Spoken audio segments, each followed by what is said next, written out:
Iniciamos nuestro estudio de la mecánica clásica con el tema de cinemática. ¿Qué vamos a entender por cinemática? La cinemática estudia y describe el movimiento de los cuerpos sin considerar la causa de por qué se mueven como lo hacen.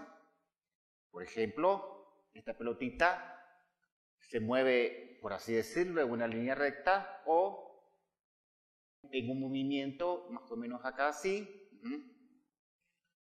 O esta otra, puedo simular un movimiento de este tipo.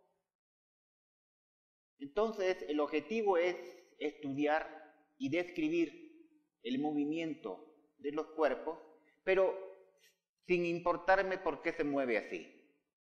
Esta es básicamente la idea central de la cinemática.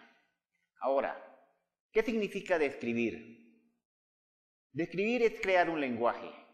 Ya pronto iniciaremos creando un lenguaje acerca de la velocidad o la posición o la rapidez angular que lleva la partícula o el objeto. Crear un lenguaje y un desarrollo con cierta estructura matemática para poder modelizar el movimiento estudiado de ese cuerpo. Básicamente eso es describir. Ahora, para hacer eso vamos a utilizar un laboratorio que bien puede ser, por ejemplo, un salón en la universidad o nuestro propio cuarto.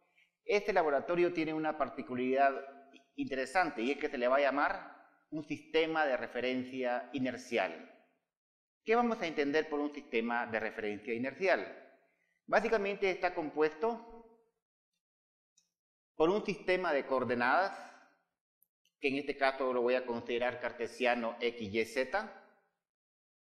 Este sistema de coordenadas tiene la opción de que está en reposo o se mueve con velocidad constante.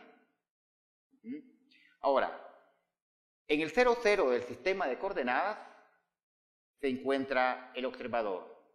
El observador es el investigador, es el que se pregunta, es el que cuestiona cómo es que él puede estudiar y describir el movimiento de los objetos.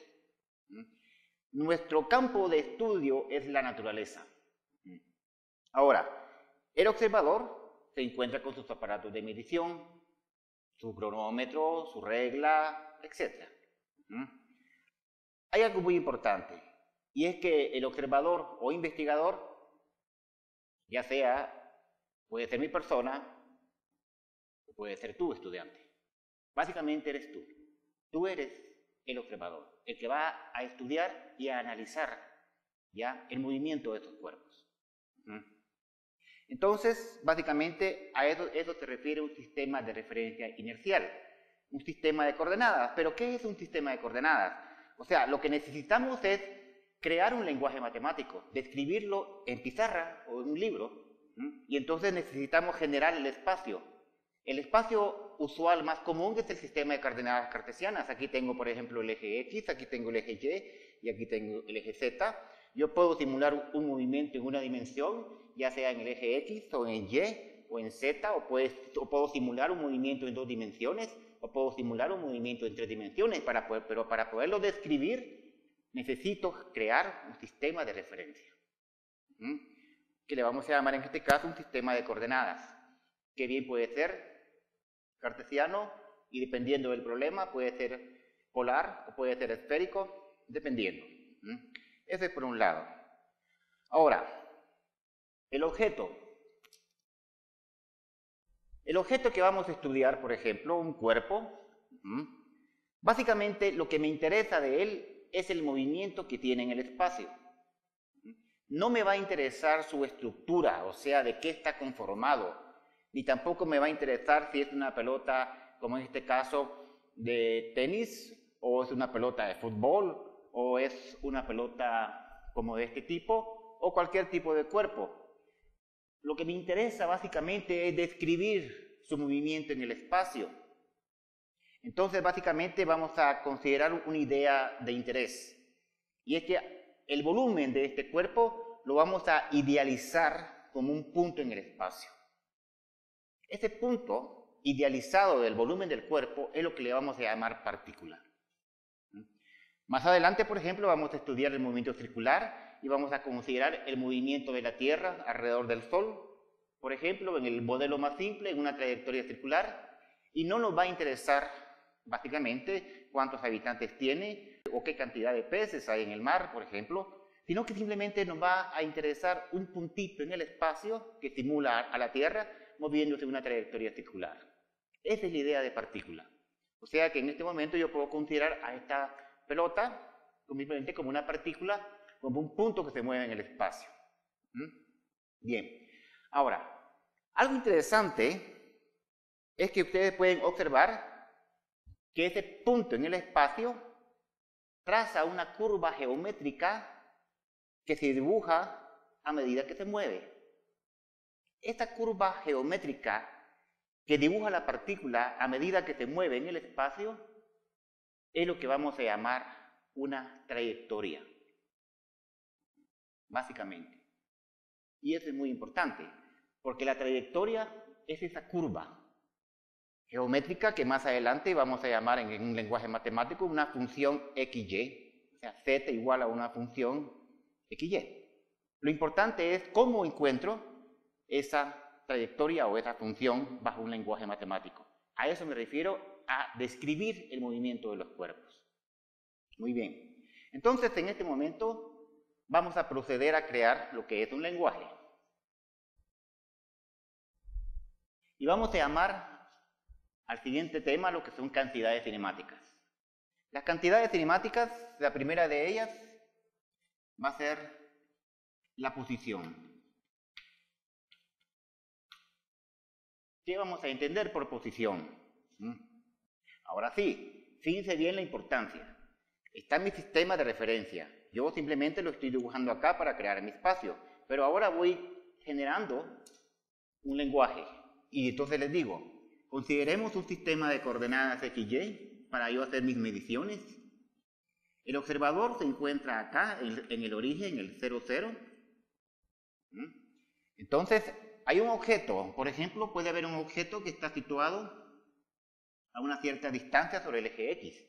Entonces vamos a llamar a esa distancia que se encuentra el objeto sobre el eje de las X, cierto tamaño, cierto valor, que básicamente el observador lo puede medir. Yo puedo medir cuánto es esa distancia. Él tiene sus aparatos de medición. También puede decir que tiene su cronómetro en el cual puede medir el instante de tiempo t. Entonces ahí yo puedo conocer, como observador o investigador, puedo conocer esas mediciones. Entonces vamos a llamar simple y sencillamente a la letra X, tal como está acá, la vamos a llamar como una posición. Posición en este caso en X. Básicamente la puedo escribir como un vector. Si ustedes se dan cuenta, acá R puede ser igual a más menos X en dirección Y, o simplemente la mejor manera sería X más menos Y. ¿Qué significa más menos Y? Significa que la partícula puede estar situada acá, más X, o puede estar situada acá en menos X, y Y significa que está sobre el eje de las X. Ahora, la partícula puede estar situada también acá, sobre el eje de las Y, y entonces el observador puede decir, mira, se encuentra a una distancia Y. Por lo tanto, existen también dos posibilidades. La partícula puede estar situada a una distancia más Y, o puede estar situada a una distancia menos Y, obviamente medida por el observador, y decir que la posición de esa partícula tiene una magnitud Y más menos J. Ahora, algo muy importante es que vamos a considerar un sistema de medición, y este va a ser el sistema de unidades internacionales. Por lo tanto, mientras no digamos lo contrario, el sistema de unidades es el sistema SI. Por lo tanto, la posición está dada en unidades metros, acá en unidades metros, al igual acá, ¿verdad? Tenemos el vector, en unidades metros, como acá, unidades metros. Ahora, esto sería básicamente en una dimensión, ya sea sobre el eje X o en una dimensión sobre el eje Y. Ahora, yo puedo considerar a la partícula básicamente en una manera más general. Puedo decir que la partícula está situada acá. Entonces el observador dice, la partícula se encuentra aquí.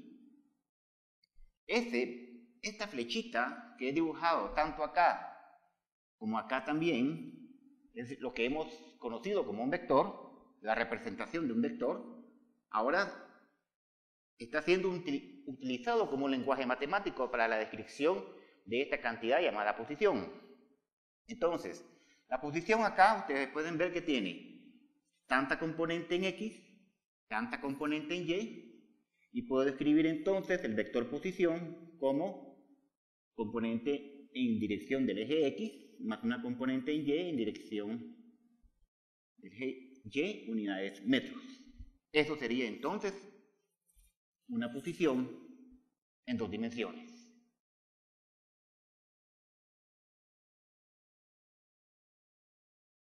También podemos considerar el sistema en tres dimensiones, donde ahora para situar a una partícula, obviamente nos tenemos que mover tanto en la dirección en X, tanto en la dirección en Y, y tanto en la dirección en Z, y por acá está la partícula en consideración. O sea, observen bien acá, aquí me estoy moviendo tanto en X, tanto en Y, y tanto en Z. Ahí está la partícula. Entonces, para poderla describir, obviamente puedo localizarla por medio de un vector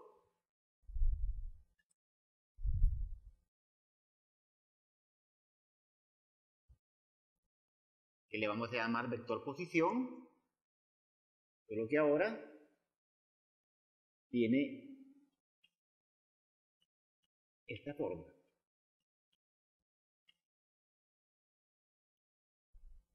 Vector posición tiene tanta componente en X, en Y o en Z. También lo podemos escribir así.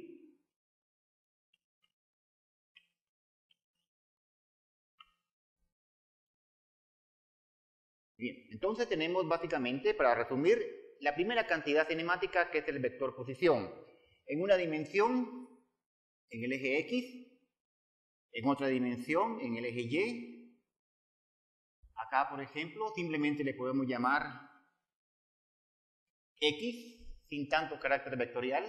Obviamente, en un carácter vectorial ya dijimos que sería acá así.